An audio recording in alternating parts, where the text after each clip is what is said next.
Välkomna! Dagens Industry Talk handlar om virtual production. Och vi har med det här som ett eget ämne bara för att vi tror att den här tekniska utvecklingen den kommer att påverka precis allting hur vi gör film. Det kommer att påverka hur vi lägger vår inspelningsplan, hur vi planerar, i vilken ordning vi gör grejer, hur lång tid det tar att spela in och var vi spelar in, såklart. I en vanlig green screen så lägger man ju på de visuella scenerna i efterhand. Det betyder att skådespelarna har ju liksom ingenting att interagera med när de gör sin scen. Ingen rekvisita, ingen background action, man får liksom hitta på. Men nu med LED och projektion så skapar vi ju en virtuell miljö. Och den kan vi ju röra oss i på ett helt annat sätt. Och vi kan bestämma när det är soluppgång och hur många soluppgångar vi ska ha. Och när solen ska gå ner och vi kan ta om hur många gånger som helst. Reset. Vi behöver alltså inte vänta på tekniken. Och med ett knapptryck så kan vi ändra från interiör till exteriör. Ja, och då kanske det är bara scenografi och rekvisita och kostym som vi helt plötsligt behöver vänta på. Så att nu kan man verkligen säga att tekniken har hunnit ikapp det kreativa. Eller är det tekniken som är det kreativa? När det kommer till...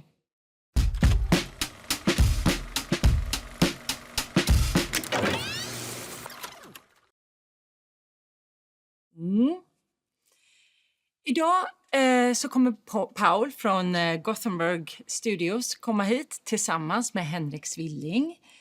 Och de håller just nu på att installera en ny virtual production studio söderut i Karlskrona. Så vi ska faktiskt få kika in lite där när de testar. Sen så kommer vi också att prata med Erik Hasso på Igelkott Studios. Som håller på och hjälper Film i Väst att installera deras virtual production studio i Trollhättan. Och där så ska vi också få med oss en scenograf för att kolla på scenografens perspektiv kring att jobba med de här digitala miljöerna. Christian Olander, han är scenografen som har nischat sig att jobba med visuella effekter.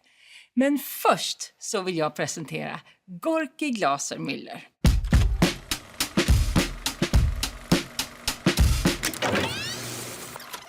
Gorki, du jobbar på Lindholmen Science Park och på Visual Arena. Och så som jag förstår det så har du varit aktiv där ganska länge med att liksom driva fram de här innovativa metoderna att jobba med film. Exakt. Vad gör du där? Jag jobbar som projektledare där för projekt som har narrativitet som gemensam nämnare men är innovativa inom det visuella. Och då pratar vi väldigt mycket om XR som är samlingsnamnet för både virtual production, augmented reality, virtual reality. För alla de här använder sig av mer eller mindre samma inspelningssätt. Men sättet man visar det på, det är det som skiljer dem åt. Liksom. Olika plattformar för olika sorters upplevelser. Men insamlingen av materialet, menar du då? Är lite lika? Alltså hela den här nya tekniken av emerging medias liksom. Istället för att kalla det för emerging medias så kallar man det för extended realities. XR? Ja, XR, extended reality. Ja. Just det. Och själv jobbar jag inte ur ett tekniskt perspektiv utan mera ur ett konstnärligt perspektiv utifrån mitt eget erfarenhet. Att jag jobbar multidisciplinärt med historieberättande. Att jag gick, för nu är det ganska många år sedan, redan nästan 20 år sedan, från scen till film. Började göra film och skriva och regissera egna berättelser. Och så för 2 år sedan så gjorde jag min första dokumentär som heter Children of the Enemy. Så var jag där nere i Irak. Ja, precis. Oj, här. Det är inte vilken dokumentär heller ska vi se. Du har ju fått jättemånga priser från den här dokumentären. Det är jag väldigt glad för. Och så det är ju den första långdokumentären som jag har gjort. Jag har gjort korta, men den första. Och på något sätt den nyfikenheten på att du ska ha en stark story att berätta, men också sättet att berätta det på ska vara inte innovativt i sig, det är inte det som är det intressanta, men det ska vara rätt form till rätt innehåll. Det är det som driver mig att undersöka de nya medierna. Ska vi titta lite grann på hur du gör då när du undersöker det här? För att jag vet att du har med vissa bilder när ni liksom testar olika typer av sätt att jobba. Ja. Ska vi se om vi har någon mer bild här på precis den där? Det är jag och dansaren och koreografen Bobby Jean Smith som är en väldigt framgångsrik dansare inom sin gebit liksom, som är modern dans. Men de har inte heller tagit steget in fullt ut, eller ingen scenkonsten håller också på att undersöka det här och använder sig av exakt likadana verktyg som filmen inom virtual production och XR. Och det vi gör på bilden, det är att vi är i en studio i Eindhoven i Nederländerna som har 36 stycken kameror runt om, så att det är en cirkulär inspelningsstudio där allting runt om är grönt. Till och med taket är grönmålad. Och det är för att spela in volym. Den spelar in liksom volymen 3D på... liksom? Ja, exakt. Och senare med hjälp av datorer. Så det här är egentligen, det heter ju fotogrammetri, som man har gjort det till videogrammetri. Så att man gör 25 bilder per sekund, och det just i den studion är det 32 kameror. Så mängden data är oändlig. Vänta lite här nu. 32 kameror, 25 bilder per sekund. Ja. Och varje kamera är 4K. Så det är ju rätt mycket att rendera. Men produkten av det blir liksom ett 3D-objekt som du kan importera i vilket program som helst. Och det används ju redan nu för att skapa en mängd till exempel statister. Där du inte har, så där du inte har tid att för det är snabbare än att modellera med volumetriska inspelningar. Säkrare i vilket perspektiv? Det är bra under covid. Då fick vi inte vara så många på en plats. Nej, exakt. Så att det är, man kan multiplicera dem, man kan byta lite färg på dem och så vidare. Men det är lite som film. Det är inspelat 3D. Och det man sparar där, det är det här Uncanny Valley-känslan som uppstår när du har en modellerad avatar. För avatarer som är modellerade, de är gjorda i 3D. Och så lägger man på inspelningen av deras rörelser. Både när det gäller ansikte, tal och så vidare. Och det är en ganska lång process. Och animerarna måste vara väldigt duktiga och så vidare. Och då plötsligt så är det ju både tid och pengar som går åt. Så volumetriska inspelningar är ett sätt att spela in folk. Fortfarande inte riktigt så 100 fotorealistiskt. Men ganska mycket. Ska vi se? Ja, vi kan titta på för att du har material här som vi ska kika på. Vi har, exakt, det här är ju stillbilder i inspelningen. Varje stillbild tar ändå några minuter att rendera. Det går inte att trycka på play och se. Men så att som ni ser så är varje stillbild i 3D. Man kan säga att det är frusen tid. Så det vi för 20 år sedan såg på The Matrix och bara blev wowade av effekterna där, kan jag i en sån här liten produktion som är, den heter Desaparecida, Missing. Det är Bobby Jean Smith som spelar en dansare. Så att det är en poetisk stycke där du ska kunna möta henne i den här virtuella världen som vi håller på och bygger upp. Det är en ganska mörk historia. Väldigt, väldigt kort om den så handlar det om att du får möta någon som faktiskt inte finns längre. Men det är en dokumentärgrund i den. Att det var många människor i Chile under diktaturen som var oliktänkande, som fängslades, torterades och mördades. Och man fick DNA att försvinna. Och många gånger så rev de platserna där den här tortyren försiggick. Så vi bygger upp platsen virtuellt och låter dig på ett behagligt sätt njuta av ett möte med någon på ett poetiskt sätt. Liksom. Det är verkligen fantastiskt hur tekniken kan hjälpa oss att berätta. Det är också, jag har hört om det här museet i New York där de har intervjuat de sista kvarlevorna från Förintelsen. Och att man har filmat dem i någon slags 3D eller alltså som hologramliknande för att kunna bevara just det där. Exakt. Så det jag skulle vilja säga med det här... Alltså, det är som samma teknik. Jag förstår. Det som jag tänker då utifrån det här yrkesperspektivet som vi har, där vi ska titta på vad kan man jobba med och vilka tekniker, vad behöver man kunna. Då tänker jag att om man går in och liksom lär sig de här grejerna, man jobbar med de här verktygen och du har nämnt 3D-filmning, du har nämnt XR och det finns ju säkert programvaror. Det jag vill säga det är att det verkar som att man kan jobba med uppdrag både från scen, film, dataspel, alltså cross-plattform. Ja. Det är, lite förenklat är det ju så att samma teknik används för att spela in, det är som film. Det är liksom, eller tv. Var är skillnaden mellan tv och film? Det är krasst sagt är det, där det visas. Det är då skillnaden avgörs. Men där det spelas in, det går inte att avgöra. Och det är samma sak med XR. Om du spelar in någonting volumetriskt, som till exempel i den här studion, som det inte finns någon motsvarighet i Norden än. Ska du visa det på en mobiltelefon som AR eller inte? Så alla ur ett filmarbetarperspektiv kan jag tänka mig liksom att en sån studio kommer att behöva folk som förstår sig hur de här grejerna också spelas upp. Och inte bara hur de spelas in.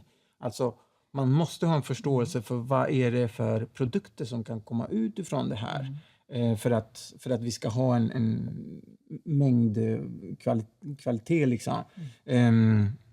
Så det ser jag framför mig kommer att, eller borde ju rimligtvis finnas. För visst är det så här att alltså det är som det gamla vanliga, du måste veta vart du ska alltså man måste veta vad man ska ha för slutformat så att du kan planera din process och hur du samlar in det. Ja, det behövs också till spel. Just nu så är de flesta spel 3D-modellerade. Men när det här blir enklare att spela in och det finns tillgänglighet på studios och sådär, så kanske du kan spela in din film och kapa liksom hela den här processen av att modellera avatarer och få dem animerade och så vidare liksom. För det innebär motion capture, det är ju också det som är det svåra. Okej.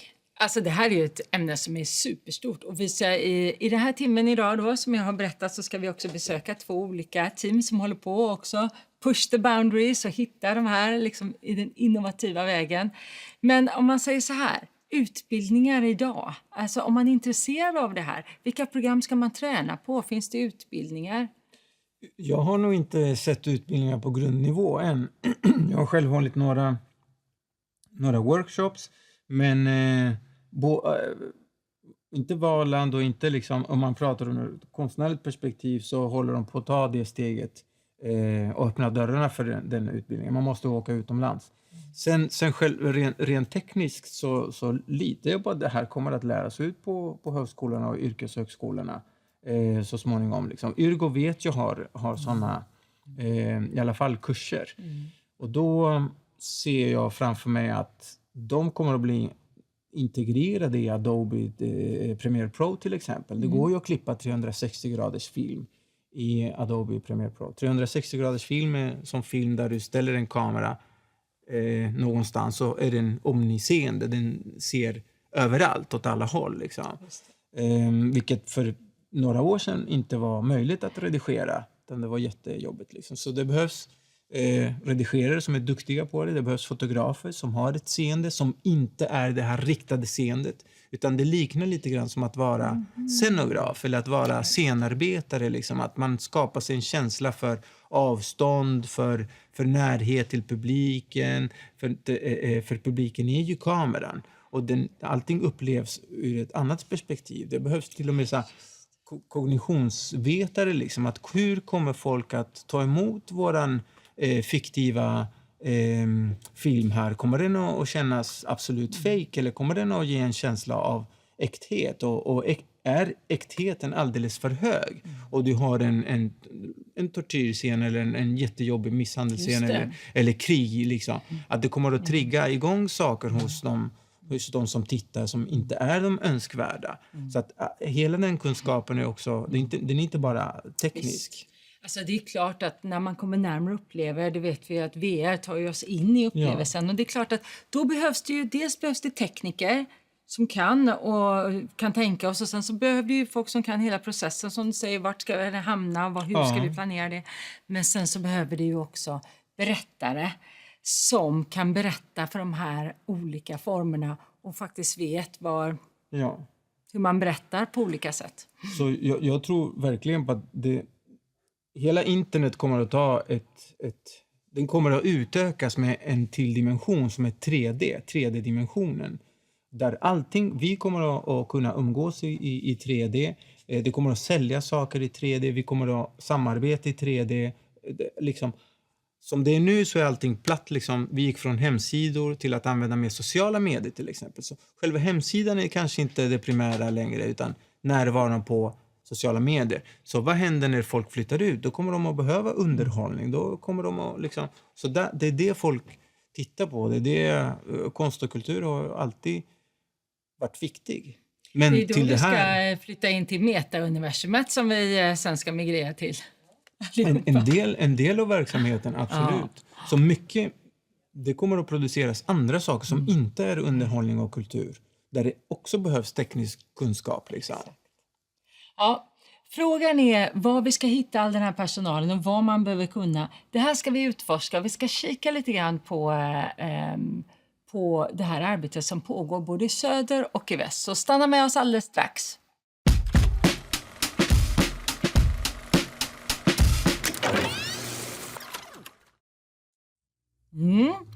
Nu har jag fått med mig Paul från Göteborgs filmstudios här med mig.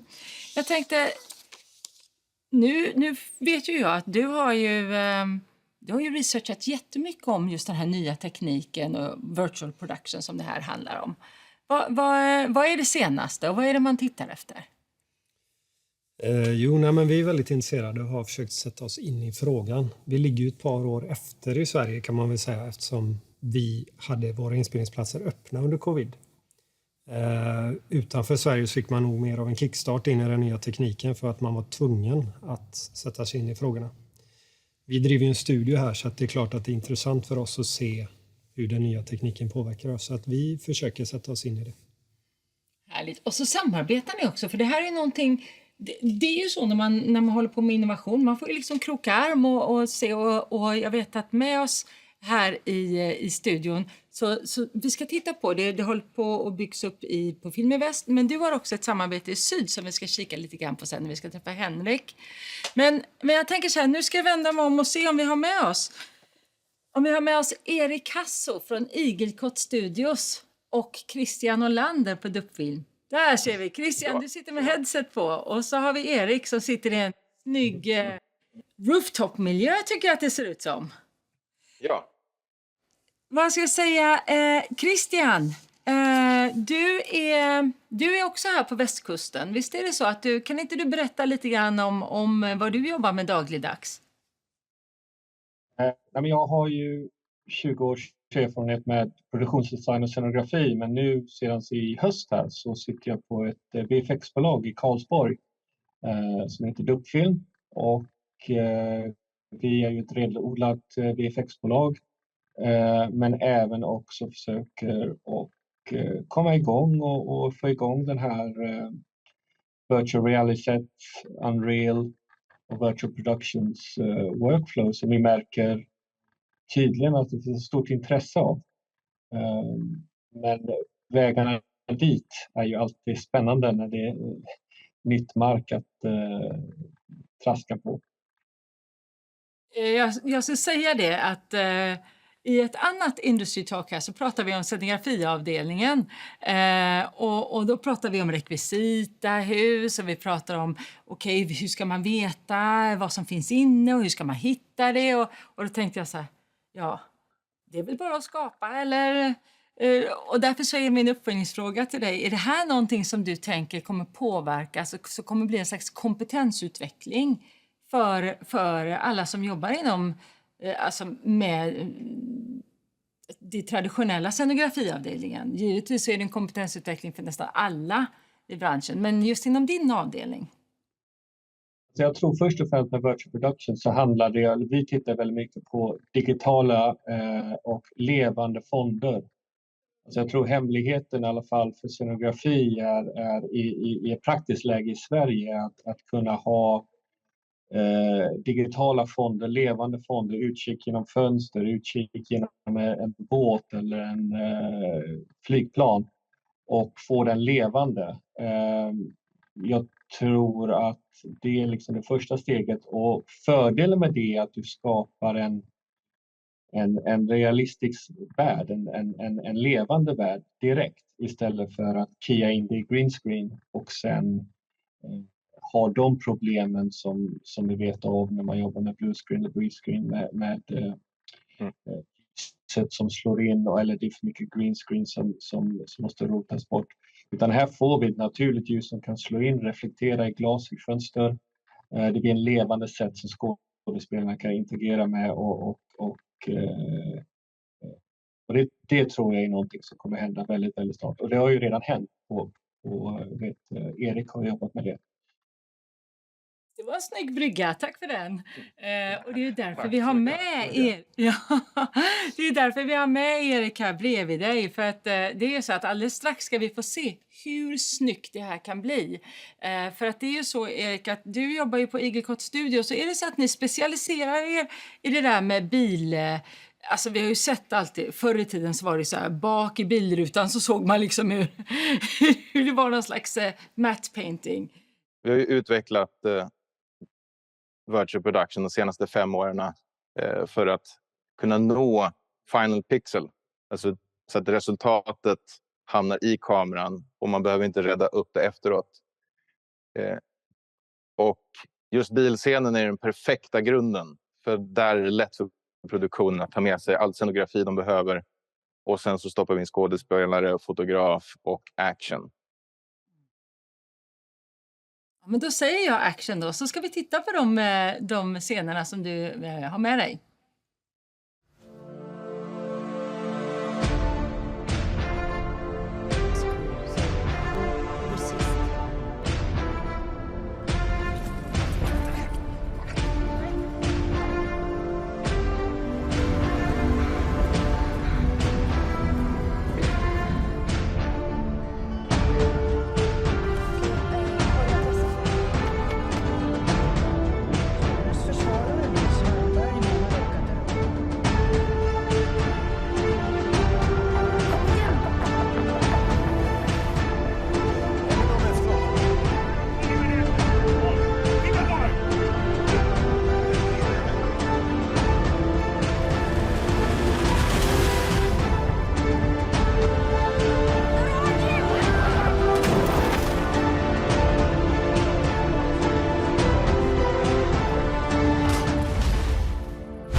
Okej, då var det både tunnlar och åkrar och stadsmiljö. Du menar att allt det var inspelat i den där lilla studion?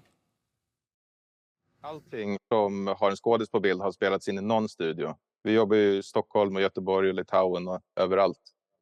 Så att kunna fånga den här scenen som är dyr och svår och komplicerad för produktionen att ta, så tar vi den före inspelningen med skådespelare och flyttar till där produktionen är. Ja, alltså man förstår ju att det är inte bara som det var förr när det var det som projicerades som var viktigt, utan det är också hur man spelar in det som ska projiceras. Kan man säga så? Ja. filmar ju i 360. Och precis som vi pratade om innan så är det en kamera som ser allt. Och eftersom vi fångar allt så tar vi inte från DOP:ns liksom kreativa touch på scenen. Utan vi fångar allt, stoppar in den i studion och sen så jobbar vi med DOP:n att plocka fram de kompositionerna som de vill ha för scenen eller de kompositionerna som de alltid velat prova men inte lyckats göra. För det här är ju också en mycket säkrare miljö. Det är ju mycket svårare att göra bilscener ute på lastbilssläpp. Självklart, jag skulle säga det. DOP ska jag säga. Jag är så här levande glossary här samtidigt. Det är ju Director of Photography och det är ju klart att när ni filmar 360 så blir det ju krävande på ett helt annat sätt, men det är ju också en helt andra möjligheter. Och jag tänker att vi ska prata lite grann om det. Vi har med oss ursäkta, Christian. Alltså, vad händer med din karriär nu när du lägger på det här on top of ditt scenografiskrå? Och vad händer med alla andra filmarbetare som måste börja jobba på ett lite annorlunda sätt? För jag kan tänka mig, Erik, kan inte du berätta för mig, hur skiljer sig de här processerna och det här arbetssättet från som vi är vana att jobba? När man är i en studio så har vi ju alla scener med oss. Så att förflyttningen mellan scenerna är ju omedelbara. Så det betyder att vi närmar oss mer ett arbetsflöde som en livesändning än ett klassiskt studioarbetsflöde. Och då kommer ju kostym och scenografi och makeup att behöva planera att vara klar fortare efter avlämning till scenen. Men jag tänker också att det där alltså det här klassiska som vi har hört med arbetsmiljö, att solen går ner, vi har ingen ljus kvar, skynda. Helt plötsligt så hur många solnedgångar vill du ha? Det är bara tryck på knappen igen, tänker jag. Rollen blir ju helt annorlunda när man står på scen och man vet att solen kommer att gå upp 6 på morgonen. Den kommer inte vara bakom moln, den kommer vara precis som jag har godkänt den. När man är i en studio så gäller det att jobba fortare. För en studiodag kostar dubbelt så mycket som en vanlig inspelningsdag. Men du får också med dig 2 till 3 gånger så mycket material hem. Och det är det som gör att i kombination med att det blir bättre regi, det blir bättre känsla för skådespelarna, att det är värt att lägga vissa scener i studio för man får ett mycket bättre resultat. Just det, nu sa du någonting som jag vill uppmärksamma. Bättre energi för skådespelare. Ja, men det är ju klart att när man inte behöver vänta på reset 20 minuter säger vi. Eller kallt och jag vet inte vad det är när man är utomhus. Så kanske man kan hålla upp energin mycket bättre. Så att då menar du att man kan få ut mer av skådespelarna, men du kan också få ut mer i arbetstid, för bara du planerar det bättre så kan du få, hur många sidor kan man göra med? Herregud, förr var det ju 1 sida per minut. Hur många sidor kan vi få spela in nu då? Ja. 5 till 8 sidor, det beror på vad det är för stil på regissören. Men jag skulle säga att halva inspelningsdagarna som jag är med på vigs till att kameran rullar. Så att man får ju otroligt mycket mer material med sig tillbaka till edit room. Om vi ska summera lite grann vad det här medför för skillnader. Det är just det där att man har ingen technical reset, utan du trycker på knappen och så ställer sig allting tillbaka och du kan köra igen. Och du kan få ut mer av skådespelaren. Jag tänker på det här med, vi har ju också klimatmässigt. Man behöver ju inte resa då, tänker jag, till Amsterdam om man nu vill ha Amsterdam som nästa scen. Nej, eller om man är i Amsterdam med hela produktionen så behöver du inte resa till Sverige för att göra liksom, inserat från viktiga Stockholms locations eller viktiga Helsingfors locations. Så att vart du än är i världen så har du ju möjlighet att stanna kvar tills du är klar. Om du bara har utvalda scener som behöver spelas in i andra delar av världen. Ja, vad tänker du nu när om man spetsar sig inom det här och lägger på det på sin yrkeskompetens? Är det här någonting som du nämnde för mig att det öppnar upp för en helt ny typ av uppdrag? Öppnar upp för en helt ny typ av uppdrag, men också en helt ny typ av livsstil. Men det jag vill se är att man vidareutbildar sig själv. För att jobba med skärmar påverkas allas hantverk. Alltså det påverkar alla hantverk, från fotografi till smink, till scenografi, till planering. Och att få erfarenhet av liksom, hur det påverkar ditt hantverk, det gör att du kan gå in i en virtual production-produktion med mer trygghet och också bli liksom en värdefullare del av teamet. Mm. Hur tänker du då, alltså arbetsplaneringen? Hur ska man, om man tittar på några specifika yrkesroller, så tänker jag att den som lägger inspelningsplanen, den måste ju ha en helt annan måttstock nu då på hur många dagar vi ska planera. Är det någonting just på First AD, vet jag att du nämnde för mig, att det liksom, vi måste tänka på ett helt nytt sätt? Vi måste ju tänka på ett nytt sätt. För det man vinner utav att vara i en studio är att få mycket dialog. Och att planera det tekniska runt omkring så att vi kan spela in dubbelt så många scener jämfört med en inspelningsdag på resten av produktionen. För en normal serie eller film lägger inte 100% i en studio, utan de kanske lägger 30% eller utvalda delar i en studio. Men just de dagarna är så himla annorlunda, så att schemat behöver ses från ett annat ljus. Och nu är ju du, Christian, du är ju ganska nära uppe i Trollhättan, norra Västra Götalandsregionen där. Och är du inne och kikar på det här bygget som pågår uppe i Fares-studion? Vill ni berätta lite grann om det?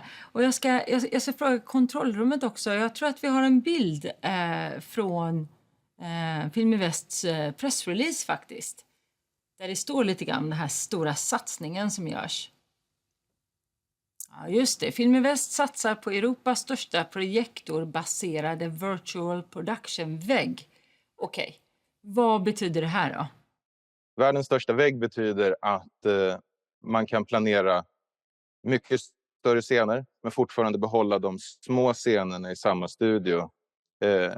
Eftersom väggen projiceras på, och då kan du ha några dagar där du använder 100% av väggen, och så kan du ha en vecka där du använder 20% av väggen. Men att kunna fokusera all arbetskraft och all talang på Trollhättan gör att fler kan skaffa en närmare normal arbetsdag. Och Film i Väst tar ju ansvar för att väggen håller internationell kvalitet, och det kommer förhoppningsvis också locka fler produktioner utifrån att lägga de här utvalda scenerna i Trollhättan. När ska den öppnas? Vi har satt öppning 31 januari. Och sen kommer vi att ta emot specialprojekt. För studion kommer att fortsätta att utvecklas efter öppningsdatum. Och jag har utvecklat Igelkott Studios tillsammans med mina kunder, och ser fram emot att utveckla Trollhättan tillsammans med våra kunder. Men om vi tittar på vad man ska kunna jobba som om man är intresserad av det här då. Kommer det liksom, vilken fast personal förutom filmteamet, liksom, vilka yrken tänker du kommer att liksom ploppa upp i den här utvecklingen? Nu får du hjälpa mig, för de yrkena som kommer att ploppa upp är ju mycket på den digitala sidan. Men det stämmer. Alltså det finns ju två av det som som vi är involverade med i Fares-studion är ju att bygga en miljö där utsikten är någonting som inte praktiskt sett går att filma. Och i den världen så använder vi oss av ett program som heter Unreal Engine, som är utvecklat för spelindustrin, för att jobba med utveckla och designa spel, men också funkar i den skapa virtuella världar. Och den är gratis. Så att, och det är många som kan ladda ner det programmet, lära sig det programmet och träna det. För det är ett verktyg som används redan nu såklart i Disney-filmer och Mandalorian och allting sånt. Men det är ett bra sätt att starta. Men det är 3D-grafiker och speldesigners som kan också ta det klivet över till filmbranschen. Det är ditt hetaste tips här, det är att ladda hem Unreal Engine och måla grönt i sitt sovrum. Och så sen är man igång. Man behöver inte måla grönt, utan man kan till och med koppla upp en kamera och koppla det till sin tv om man vill ha tracking och sånt. Och det håller vi på att utveckla också. Men styrkan i typ det programmet är ju som sagt att det är gratis. Och det är om man går på YouTube-universitetet. Exakt. Det är inte livets hårda skola direkt, utan det här är snabba, det är motorvägen in. Härligt. Vad tänker du då, Erik? Om du ser ett CV här då, där det står jag har jobbat med Unreal Engine och jag kan det här. Är det något mer som du letar efter när du tittar på att utveckla personal? För personal som behöver jobba nära skärmarna så letar jag eldsjälar. Man ska vara riktigt nördig och samtidigt ha en passion för storytelling. Bryggan mellan teknik och att leverera bra teknik är att förstå hur den ska användas och hur vi ska berätta en historia. Fint. Det får bli slutord från er och tack så jättemycket för att ni var med, och det ska bli jättespännande att se hur den här världens största vägg ser ut. Nu kör vi en jingle och så kommer vi tillbaka till studion med Paul och mig.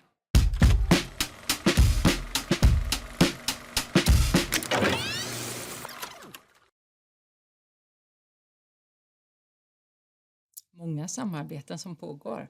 Så är det. Mm. Och vi ska strax få träffa en kollega till dig, eller en vän som du samarbetar med nere i södra Sverige, där de bygger upp någonting liknande, iStudios. Finns det liksom olika typer, det här projektionsväggen eller? Ja, alltså Virtual Production, det är ju egentligen ett samlingsnamn för olika digitala verktyg inom filmskapande. Men det används väl ganska populärt för antingen att man då arbetar som Erik och Christian pratar om här med projektionsteknik. LED-väggar är ju ett annat sätt att jobba, eller green screen. Vad ska jag säga? Om man tittar på, du sa att vi i Sverige, vi ligger liksom lite efter just nu, i och med att det är klart att vi kunde ju vara ute och fortsätta filma med, vi hade mycket masker och grejer, men det gick ju. Å andra sidan tänker jag att vi ligger ju också rätt så långt framme när det gäller dataspelsbranschen. Finns det någonting här som du tänker att det är värt att ta upp i det sammanhanget? Ja, men det stämmer som du säger. Sverige har ju också en tradition av att vara tekniskt innovativt, och i synnerhet på filmsidan. När vi har varit runt och tittat i USA, Tyskland och på andra ställen, så ser vi ju att man har kommit lite längre när det gäller att bygga erfarenhet och jobba virtual production eller med hybridteknik. Och där har vi lite att hämta igen. Samtidigt så finns det ju eldsjälar och föregångare. Vi lyssnade på några alldeles nyss. Som är med och tar det här framåt. Så att vi har alla förutsättningar i Sverige att ta oss vidare. Vi har, som du säger, en stark spelbransch och bra utbildningar. Så att det finns alla möjligheter.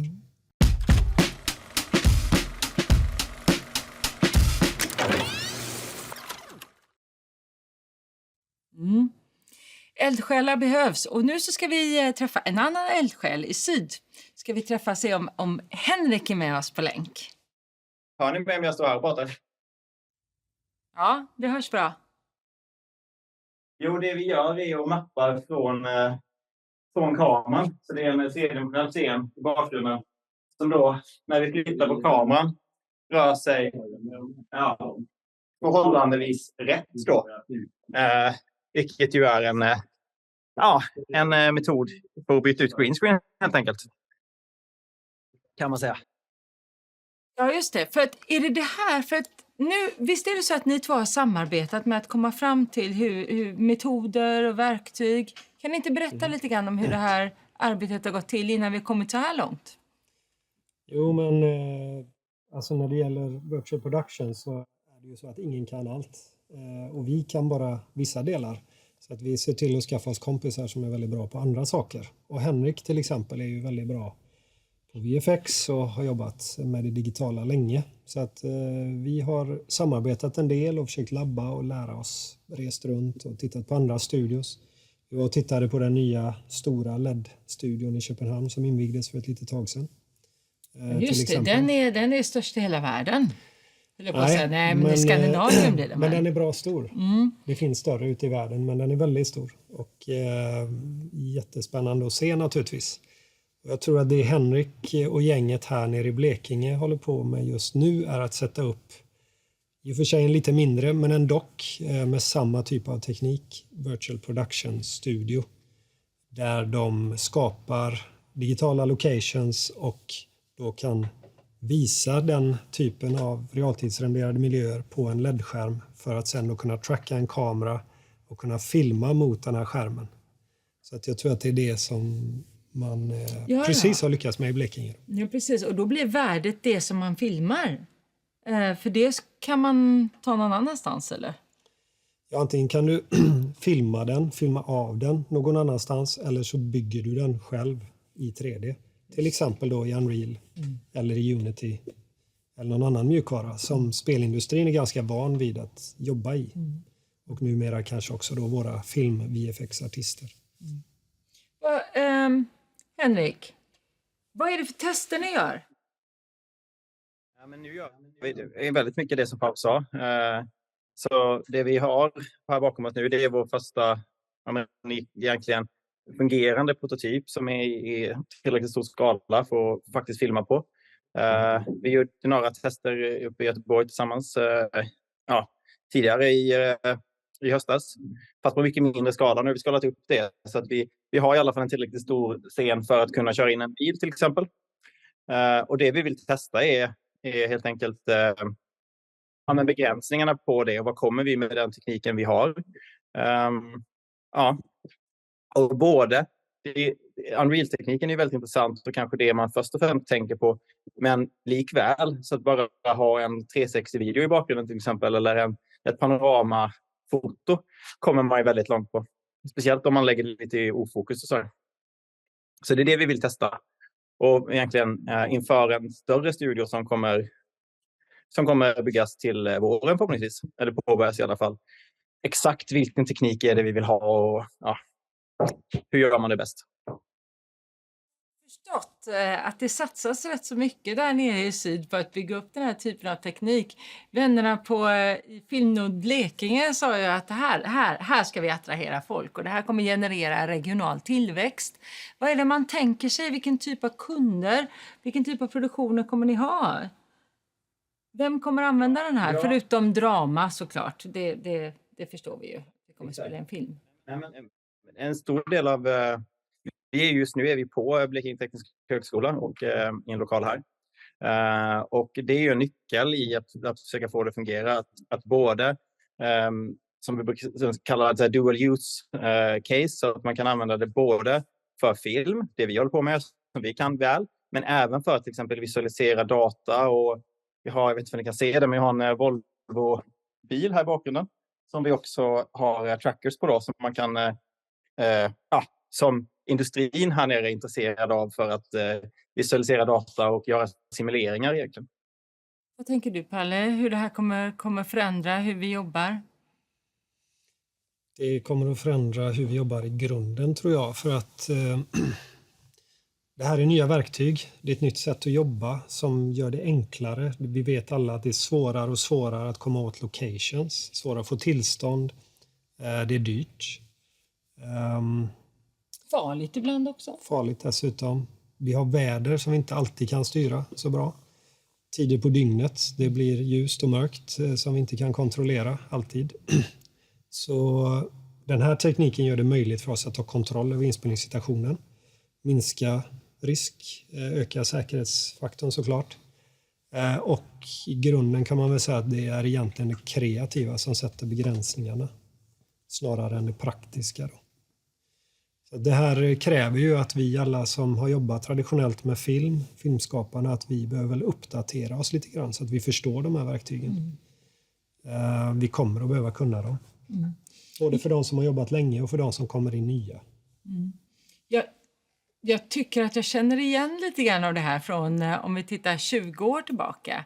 När det började komma sådana saker som Red och Arri och det här, och helt plötsligt så skulle vi inte ladda film längre utan vi skulle in med ett minneskort, och då var det pixlar som 155 och pixlar som var döda, och det var moiré-mönster och det var läppstift som blev svart helt plötsligt och sådär.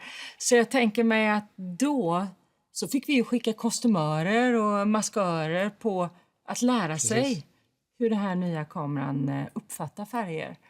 Det här är egentligen en del av samma utveckling. Det handlar om att vi går ifrån analoga sätt att göra film till digitala. Att vi går från en fysisk verklighet till en virtuell verklighet. Och det påverkar hur vi gör film. Det kommer att påverka alla yrkeskategorier. Och skapa massa nya, tänker jag. Absolut. Vad säger du, Henrik? Är det här någonting som du tänker att du skulle kunna... Vad tänker du att du är om 10 år i allt det här? Vad är din förhoppning? Det är en väldigt bra fråga. Väldigt spännande fråga. Men jag kan egentligen bara hålla med Paolo att så här, det kommer påverka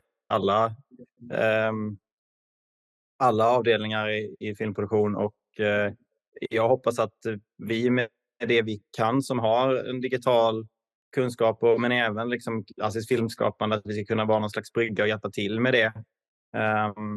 Sen exakt för min titel om 10 år kommer vara VFX supervisor eller någonting annat, det vet jag inte. Och hur mycket av film vi kommer göra på det sättet, det är också väldigt svårt att säga. Jag tror vi kommer jobba på båda sätten. Men att det här kommer bli en mer självklar sätt att jobba på. Precis som att greenscreen är ju ganska självklart för varenda person som streamar hemma har en greenscreen i princip. Greenscreen för att byta ut sin bakgrund när de sitter och streamar på Steam. Och på samma sätt så tror jag virtual production och LED-teknik och så kommer vara en självklar sätt att göra film för de som växer upp nu och börjar göra film nu och kanske får tillgång till den tekniken. Greenscreen var också svårt och dyrt en gång i tiden, men nu gör alla det. Nu förstår till och med jag varför vi sitter här med på en rooftop. Det har jag undrat hela tiden.